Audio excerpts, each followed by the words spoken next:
This interview is part of Intimate's Stott-Bediako online forum, a global conversation in which we learn together about how we can contribute to God's reconciling work in the midst of the realities of our world today. This year, we invited scholar practitioners from around the world to share their research, stories, and experiences on the topic of peacebuilding and conflict transformation from a lens of postcolonialism and indigenous Christianity. Hello, friends. We're glad you're with us. I'm Tori Greaves here today representing the International Fellowship for Missionist Transformation, also known as INFIMIT. And Tori LeBlanc is with me. Tori, can you just introduce yourself really quickly? Well, good afternoon, good morning, or good evening, wherever it is that you're viewing this. It's good to be with you. Thank you, Tori, for the invite. Alex, good to be able to meet you pixel to pixel, as I mentioned. I'm a Mi'kmaq and Acadian blend from the eastern part of Canada, one of the original peoples contacted by Europeans as they migrated westward from Europe. My wife, Bev, and I currently live in Prince Edward Island in Canada, and here I am the director for NAITS, an Indigenous learning community offering graduate and postgraduate theological education for Indigenous folks in multiple countries in the globe. So today we have the opportunity to hear from Alex Jones on imagining the Postcolonial Christian University. Alex Jones is a regional director of development at Wheaton College in the Great Lakes region. He's formerly the internship placement coordinator of the Human Needs and Global Resources program at Wheaton College. He researches the relationship between universities and the communities they engage for his doctoral studies in higher education at Azusa Pacific University in California. Alex, thank you so much for your contribution to this forum and for joining us here today. Yeah, thank you both for having me. Can you please describe the context and the community in which you work? Sure. So I have groups of different folks that I'm engaged with, whether that's a church community or a scholarly community. And the conversation today really draws from the relationships that I've built around the world that have kind of challenged my own thinking of what Christianity is, what the university is, and the role of the university. And so that's kind of where I'm coming from, mainly the relationships that I've built around the world and in my own context. Thank you, Alex. One of the questions that we are asking our contributors this year as we begin this conversation, because we recognize we're all coming from different contexts and different understandings, so it's important to locate ourselves in this conversation. How do you understand the term postcolonialism, and how will you be using it? Yes, that's an important question. So I think I want to say that post-colonialism is nothing new, not the first to talk about it. It's a form of resistance, I'd say, to colonial logics, colonial thought, colonial structures. It's a form of resistance.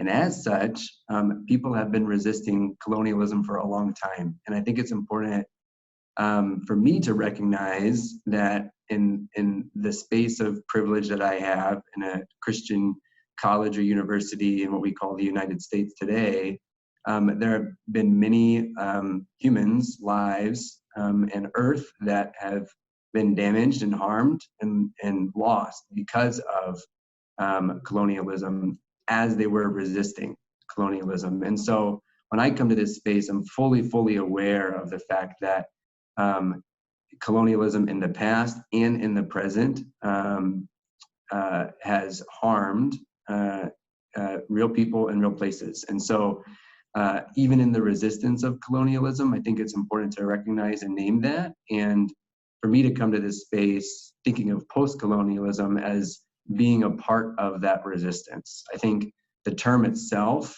often gets used as decolonization.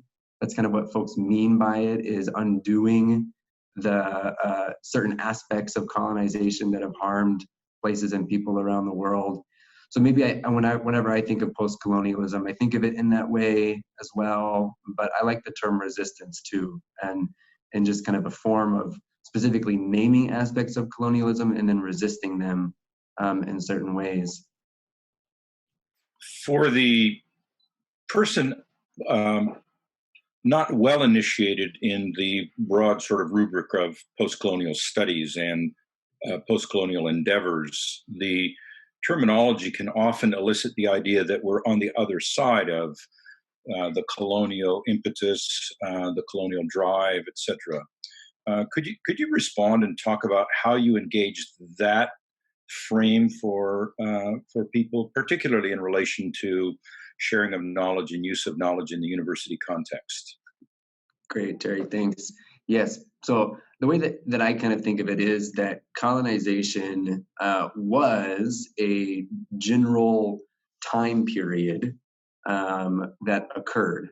There were historically movements from Europe primarily to other regions of the world that colonized, created borders, captured individuals and families and communities, and then tried to force them into a certain way of being. That was a historical movement. There are still certain colonies around the world today, and there are still today lingering effects of colonization as a political economic movement. And those lingering effects influence a lot of things, including the university, including education, including Christianity. And I think part of this effort within Infamit is to better understand and be able to name how colonization has influenced the world, and to be able to better undo it. I view colonization as something that we shouldn't fetishize and give too much power to. I think it's an important thing to be able to name and discuss and undo. But I also recognize that power changes. And today, even though not necessarily the same ways of controlling communities and families around the world, there are still new ways, novel forms of power that continue to shape how we live. And I think it's the role of Christians, and I think the role of the Christian University, to better name those old forms of power, those new forms of power, and to be able to understand how they relate. As you're talking about that, Alex, is there a risk, significant or otherwise, that in the naming of these new forms of power, whether it's the neo-colonial economic drivers that are emerging in the globe, with places like China perhaps being in the forefront of much of that now, where once they were not, is there a risk that as we name these new forms, we'll fail to recognize that these new forms actually reside very much in the impetus of the old forms and in the privilege created by those forms? Yeah, I think that's absolutely right. That would be a huge risk, and I think a failure to recognize the core of what we're talking about. I'm thinking specifically as you're sharing that, Terry, that greed and the drive for power have been the impetus of colonialism. The reason that Europeans reached out is the goal of unending growth, the goal of extraction of natural resources, the goal of disembodying or dehumanizing others in order to ensure their status and privilege and power, resulted in a political economic form of colonialism, and that continues to be the case absolutely today. That those that core goal of greed and power has shaped history, and it shapes the present as well. Thank you, Alex. In your conversation, in your presentation, you share how universities operate as one of those centers of power, determining what knowledge is accepted, often to the exclusion of Indigenous knowledge. Maybe for those who haven't engaged that before, can you just tease that out a little bit? Yeah, it's important to know what I mean by the university, just like we kind of talked about what I mean by post-colonialism.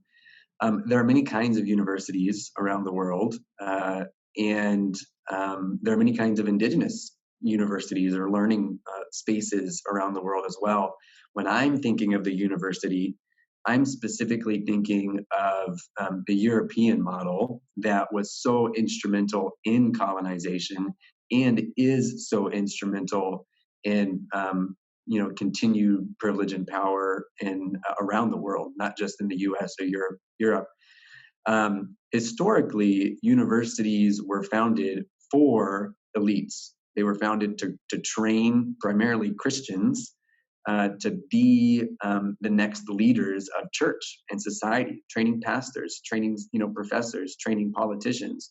In this context, specifically, where I'm coming from, and it was in that same educational training space historically that the students in the early, what we called colonial colleges in the United States, gain an imagination that allowed them to move westward, expand their territorial reach in the United States, and commit genocide of indigenous peoples. That Christian educational training in the original colleges and universities, in my context, were absolutely instrumental in accomplishing colonization. So I think recognizing that the university historically has the role of training leaders and shaping their imagination, shaping what they know and think, is an extremely extremely powerful mechanism. And if not done well or done right, then it can lead to some awful effects. This happens through the classroom, of course, through teaching and learning.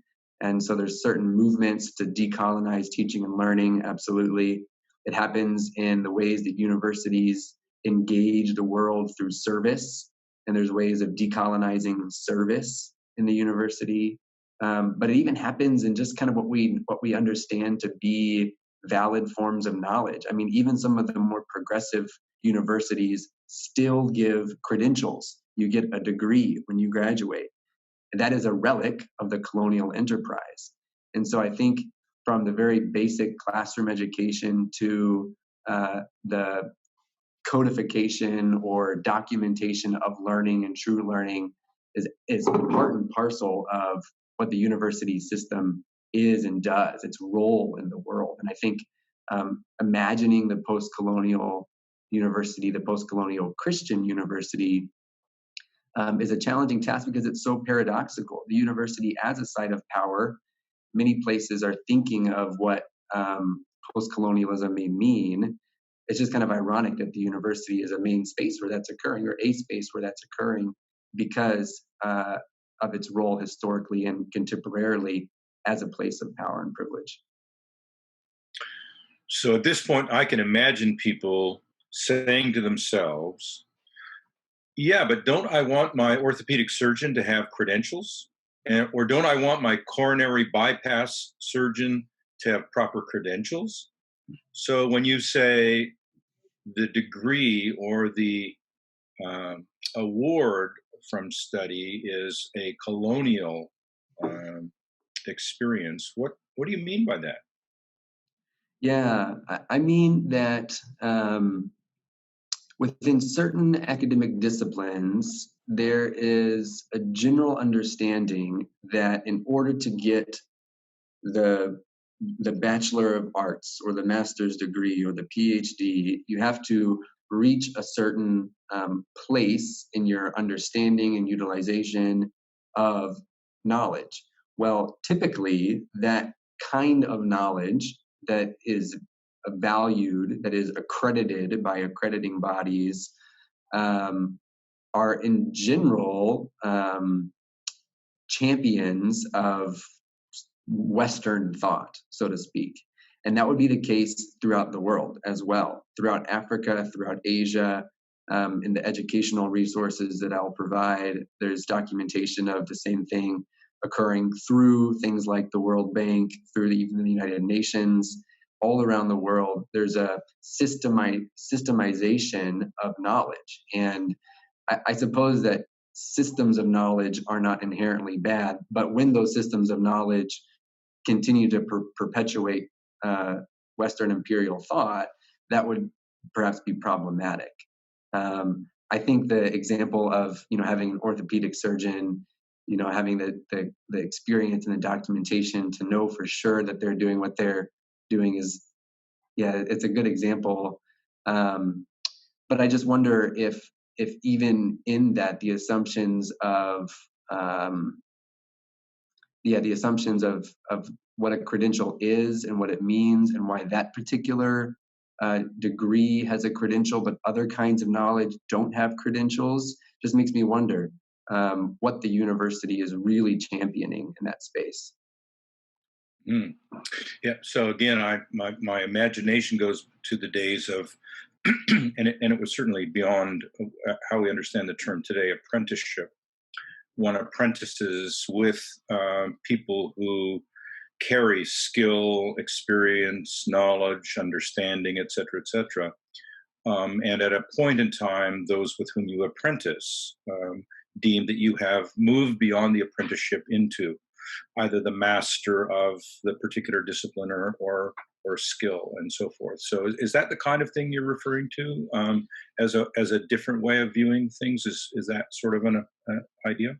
Yeah, and that apprenticeship model is so much more relational and built on relationships, built on community, built on respect of elders. I mean, there's so much within that model that is appealing. Other models that much more value and quantify skills or competencies can be detrimental, but the ones that are a little more relational strike me as more appealing. Mm-hmm. Okay. Good. Thanks, Alex. It really begs a question for me, and this is kind of why I wanted to be a part of this conversation with Infomet, because folks within the Infomet circles are well trained. They've been to the university. Many have doctoral degrees, so we're all implicit and complicit in some ways. But it begs a question: can universities be sites of emancipation? Can they be places of liberation? And I get stuck thinking of that question. I mean, there's so much within the university, especially in my context today, that is pretty progressive and thinking critically about colonialism. But at the same time, it's so paradoxical. And so, it's a question to consider together in Christian community. I think I want the university to be a site of freedom, to be a site of liberation, and just wonder, with all that goes into what the university has been and is it even possible? That's an area that you have been researching to see what are universities doing. Maybe not just in the area of thought, but also in the area of land. And one of the things that you share in your presentation is just some really sobering information about how Western universities, especially in the US, have benefited from the appropriation, the robbing and reappropriating the land of indigenous peoples to the state and to private institutions to be able to offer these kind of degrees to, as you mentioned, typically elites within a Western mindset. So, one of the things that you've talked about is reparations within the university system and how those can be sites of rethinking even the relationships with indigenous populations. As you talk about being a site of liberation, have you encountered any models that give you hope? Have you encountered any stories that you think are ones we should highlight and learn from as we move forward? Yeah, yes and no. One of my articles that I wrote for, Western Imperial Academia is on the ecology of knowledge, and it's a fairly progressive movement right now within the discipline of higher education to attempt to be more ecological in the way that we think about knowledge. And in this article, I examine the way that is operationalized within the Christian university today, how the ecology of knowledge and the desire for more ecological thinking is operationalized within Christian colleges and universities. And the way that happens is through the idea of mutuality, the idea of mutual benefit, or partnerships, and that a university would be in mutual relationship with, in this context, indigenous groups, or even with their global partners that I used to work in, that we would have some kind of mutual relationship, and it would be bilateral and not unilateral like it was in the bad old days. Well, what I kind of find and explore and think through in this article is that it doesn't matter. You can desire mutuality, you can desire mutual benefit, you can desire equal partnership, but at the end of the day, the university is constrained by certain rules and regulations and standards that just prohibit it from some kind of genuine sense of mutuality, whether that's their accreditation that determines the kind of experience that students need to have, whether it's insurance policies I talk about that limit the kinds of knowledge they engage. Insurance policies restrict students and faculty from going to dangerous locations. Well, that's the kind of knowledge that we need to subvert the colonial enterprise. We need to learn and grow in dangerous knowledges, in my humble opinion. Even the very impulses that I have today to engage in these topics, some have said kind of draw on like the idea for empathy, the idea of connection can be co-opted by capitalist gains as well. And so it makes me wonder, even as we hope to have mutuality in relationships and some kind of perhaps reparations, it's so complex and convoluted that it might be hard to even see if that's possible. An ecology of knowledge. So is part of what you're talking about when you talk about ecology of knowledge, the differentiation between a Western frame of knowledge and knowing, which is usually utilitarian, or tends to be more utilitarian in its focus, and tends to be purpose-driven, and tends to utilize an ownership model of knowledge. Is ecology then moving away from that to talk about perhaps a cyclical approach that moves from information to knowledge to understanding to wisdom back through then asking the questions of what information is available? So as I think about that, for example, Alex, I'm conscious that in our way of thinking, an educated person has many questions, but a wise person knows which ones to ask. Mm. It's that sort of different. Is that the kind of thing that you're talking about a little bit? That's right. And the idea of cyclical learning is really important. I think also central to this is an emphasis on the land and on the earth and God's good creation. I come from a Christian background, so that's an important part of this puzzle to me, that so much of the conversations related to postcolonialism that I engage in, so I'm guilty, is so abstract. It's so theoretical and so up in the air. And that's where I like to operate. That's the way that I think. But learning is embodied, and it needs to be embodied. And specifically, it needs to touch and to feel and to be connected to the earth. I will say from my own context and experience, I do not have the tools or the toolbox. I didn't inherit the tools in the toolbox to think theologically, to think pedagogically about the land. And that's kind of the journey that I'm on at this stage, as we imagine the post-colonial Christian universities. It's a central question for me, is how do I better pay attention to the earth, to water, to animals, to better unpack my Christian hermeneutics of the land. Mm. So again, it strikes me that one of the things that you're driving towards here, as I would describe it, is moving away from the educational model, both institutionally specific, but also epistemologically circumscribed, to something that is actually place-based, land-based, communally based, that actually engages a cyclical view versus a linear view, not only of life, but also of our engagement in the acquisition, as it were, of knowledge.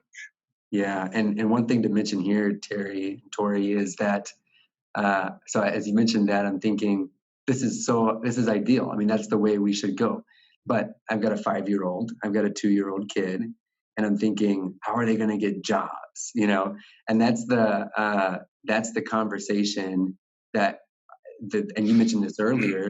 Higher education in the university is so utilitarian, and the role of the college, in the university today, mainstream at least, is not so much to train elite citizens. That happens in some institutions, but the role is to get them into the market. And this kind of ecological, land-based education doesn't help them get into the market, you know, which is a good thing. But then in the back of my mind, I'm thinking, but I want my kids to have jobs. So I think another conversation to have is about courage. And some of my own thinking on courage comes from indigenous people who have long responded to cultural and cultural devastation, and who have had courage for centuries to continue to resist. And I think that I gain a lot of my imagination on this from understanding how resistance has happened, how courage has been a part of resistance for a long time. So, as we've just now sort of touched the edge of the conversation, let's dive into it and say, how then has Christian theology framed some of this so significantly, and I would say destructively, so as to create this disadvantage that we now experience, where we're, in a sense, creationally deficit? Mm-hmm. Creationally a deficit.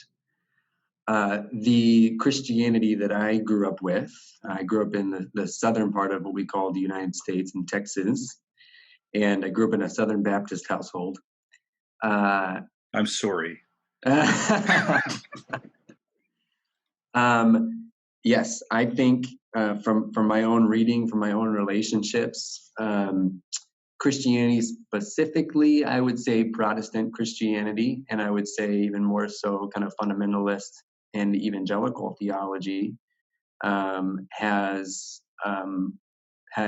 been the apparatus of resource extraction.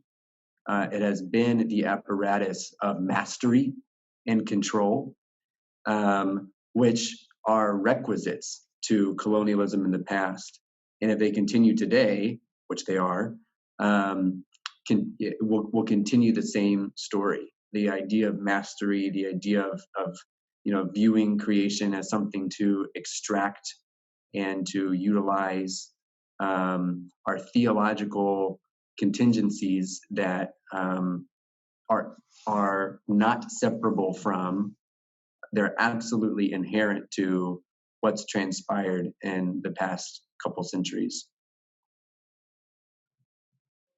In some very real ways, as we think about it from sort of the indigenous side of this conversation, we think about the degree to which Western societies have commodified the land and the resources that it contains and so forth, on the one hand. On the other hand, it seems really interesting that the theological work that has been undertaken has tended to cause human beings, particularly in those traditions of the church that you've just named, to step back and see themselves in some respects as other than part of the creation. That whole idea of dominion over seems to have allowed people to not just step back and look down upon creation, but to see themselves as something other than creation, interdependent, interconnected, interrelated. Could you comment a bit on that in your thinking? Yes. The idea of the imago Dei, I would say, them being made in the image of God, gave certain groups of Christians who were in power, gave them the freedom, the way that they interpreted that idea, gave them the freedom to take ownership of the land. And references in Genesis, in fact, this article that I referenced on mutuality, one of the things that I do is I go back and examine Luther's interpretation of the Genesis accounts and Calvin's interpretation of the Genesis accounts, to kind of get at this point that that the way that those early texts in the Judeo-Christian scriptures has been utilized by European Christians in the colonial enterprise, and how they continue to legitimize natural resource extraction today and the commodification of life and of labor and of the land is, as I said, inseparable. They're so linked. And I think one of the things that I'm struggling with, because I didn't, receive this in my own educational training, my formal educational training, I should say, is to better understand the role of the human within creation. That's a theological question that I have been considering for several years, because the framework that I inherited doesn't allow for the human to be, particularly the man, to be in control. And so part of the decolonizing effort that I have been considering is not just decentering my own gender that is, socially constructed, but also to decenter humanity, which brings me to a body of work that I've been thinking of and been writing on recently, and that's the degrowth movement. The degrowth movement that I would love to see some Christians talk about. Degrowth is an idea that is a fully embodied idea that's basically saying the original ideas of capitalism, of unending growth, of extraction, of disembodiment that I mentioned before, continue to operate, and they continue to take new forms, whether that's in colonialism, whether that's new forms of power as well. And it's the responsibility today to degrowth, and part of that is some terms that I don't have to go into now. I'll put them in the resources that I'll pass along. But I think that there's something that's been meaningful to me in thinking of this topic of degrowth as a part of post-colonialism, as a part of decolonization, that I think I need to pay more attention to. So if I can just ask one more, I need to leave our interview and conversation. It's actually more of a conversation, which I'm really grateful for. But if I could drive one more question. If there was a set of philosophies or ideas embedded in Christian theology or in the sort of Christian theological trajectory that you feel have seriously impacted the idea of the post-colonial university context, learning, knowledge, engagement with the land, all of the things that we've been talking about, what would those be, do you think? Within the Christian tradition? Yeah. I was, as preparing for this interview, my mind went to the Gospels and to Jesus, and it's a little bit of a probably inappropriate exegesis to some. But the language that Jesus uses, the truth will set you free. The truth will set you free, is what I've been reflecting on this morning. And the idea is that we have to tell the truth. The stories, the narratives that I grew up in my context valorized, worshipped certain kinds of people, demonized other kinds of people, other kinds of knowledge, other kinds of life. And the work of decolonization, the work of post-colonialism, the work of thinking of what Christian universities may do in the future and today begins, I think, with the truth. And having the courage in Christian community to tell the truth and to humbly come to it and to allow it to guide us, I think is a good starting point. So if Indigenous folks were to reflect on just those pieces, we would say that there were three philosophical ideas that emerged in Europe that drove the whole conversation we're having in the trajectory that it's having, and one theological construct. The philosophical would be the doctrine of terra nullius, would be the doctrine of discovery, or as some of us call it, the doctrine of Christian theft. And the third would be the idea of manifest destiny, and the latter one driven through the lens of the church's eschatology. And so the whole enterprise is eschatologically driven, therefore future focused, therefore we don't have to be concerned about today, because it's the future we're concerned about, and so forth. Could you comment a bit on that? Yes, and I'll add specifically the role of the university. Manifest destiny in this context is very interesting. The idea of moving westward, right, and taking land. Universities, and I mentioned this in the presentation, there's a kind of university in this context called land grant institutions. Very interesting, granting the land. And when the U.S. through violence and through genocide, and I would add through legal power of treaties, took land theft from indigenous peoples as they moved westward, planted universities as the initial recipient of that land. The universities were central parts of U.S. expansion. Without the universities being in the West, they wouldn't have had the institutional backing to continue moving. And so because of that, it's an important theological question and an important question for me as an academic in higher education to consider.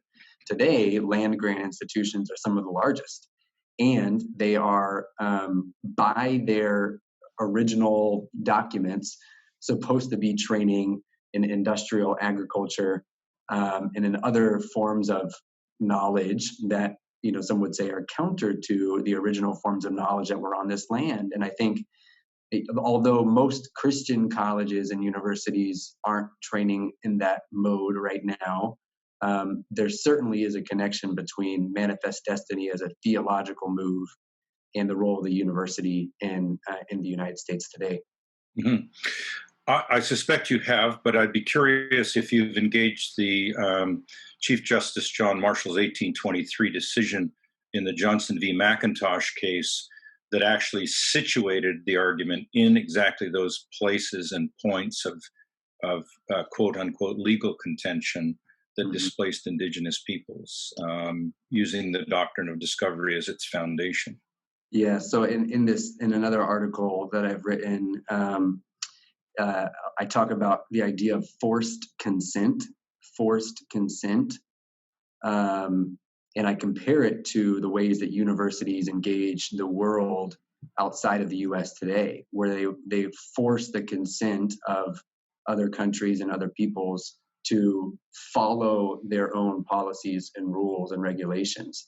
And so in the past and in the present, universities are still forcing consent. Amen. Well, I need to leave you. Tori, thank you for inviting me to co-participate in this. Alex, it's been grand. I would love to It's been a few more hours chatting with you, and I appreciate the deep work you're doing, very necessary work, particularly for Christian theological reflection on the role of the university, knowledge systems, etc. So thanks so much. I look forward to reading your paper. Thank you for being here, Terry. Bless you. Bye now. And Alex, one of the things that you talked about is bringing down the abstract to the real, having the tangible knowledge and the land itself, the material land embodied in our learning and in our knowledge.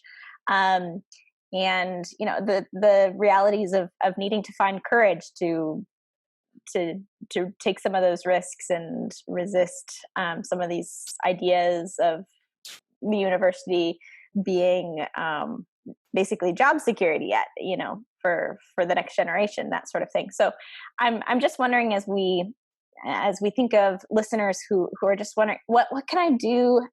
What does it really look like to decolonize my knowledge, to decolonize the universities? Do you have any 2 or 3 practical suggestions for people? Again, in this vein of learning again with the land, of decolonizing our understandings, and of just being willing to take that courage. Yeah. So the word imagination in this conversation is an important one for me, mainly because I don't see a lot of examples of the traditional university, at least, engaging on these themes. Specifically traditional Christian universities. There are examples outside of Christian colleges and universities around the world that are more intent on engaging these topics. And so what I've been thinking is to kind of just spark my imagination of looking at different institutions and the ways that they're engaging is a helpful thing for me. So very practically, I would encourage folks to identify ways that others are doing it, and then to think, well, how might we do that within our own Christian educational system? NAITS is a great example of an Indigenous learning community that, it still offers degrees, okay, but it is very intent pedagogically and purposefully on understanding different and appreciating different forms of knowledge. There's another institution in Oregon that has coursework on Indigenous knowledge. So I think there's a spectrum of ways that folks can engage, from some basic courses to maybe more structural reparations and an entirely different way of doing school, like NAITS or other kinds of institutions. So I would encourage folks to search, and I'll put some in the resources of different institutions that are doing this, and just to kind of spark imagination, I think, is a really important part of creatively trying to conceive of what a Christian university may entail. I'd also direct folks to some of the more academic scholarship if they're interested in it. I think the best go-to for me on indigeneity in the university is Linda Tuai-Smith out of Aotearoa, New Zealand, who's an Indigenous scholar and has written I think primarily for a Western audience, to try to make these concepts more grounded. And she'll talk about the role of research, the role of teaching, the role of service within the university, and how those might be more decolonized, basically. So the work that she's done is great and very concrete and very helpful, I think, as folks get into this topic. One more recommendation that I've been thinking is the importance of stories. And so I wanted to direct folks to an organization that I got to know in a previous life, Memoria Indígena, which is in the infamous circles. And part of their work, and I won't speak for them, is just telling stories and reclaiming the memory and the name of Indigenous peoples. And I think beginning with those stories is a really helpful part of reframing what education may even be. Thank you, Alex. You jumped straight into just really important questions of resources and who are we listening to, as in terms of decolonizing knowledge. That's a key question I think we need to be asking ourselves is, whose voices are we listening to? Because, ultimately we are, legitimizing those who we engage. So it's great to hear about all of those resources. And if you have any others, please do share with us. If I can, I'll just jump to a couple more general questions about, this engaging with this forum, what it looks like. Well, first, how did you first get connected with Infomit? I have been tangentially connected to Infomit for several years through colleagues of my university who have been engaged in Infomit circles. I think I first heard about it through Chris Wilson, your predecessor, and I've just continued to stay engaged tangentially. Attended my first conference a couple of years ago in the Philippines, and that was where I felt I got my feet wet a little bit and thought, this is a group of Christians who are thinking pretty critically about their faith and about evangelical theology, and would be a welcome space to engage in these hard conversations. And so that's how I first got engaged, and no doubt will continue to be in different ways too. That's great. And why do you think it's important for people from your home community, whether that's where you are right now in the U.S. or where you came from before you moved to Wheaton? Why is it important for them to learn about current and historic colonialism? Well, latent within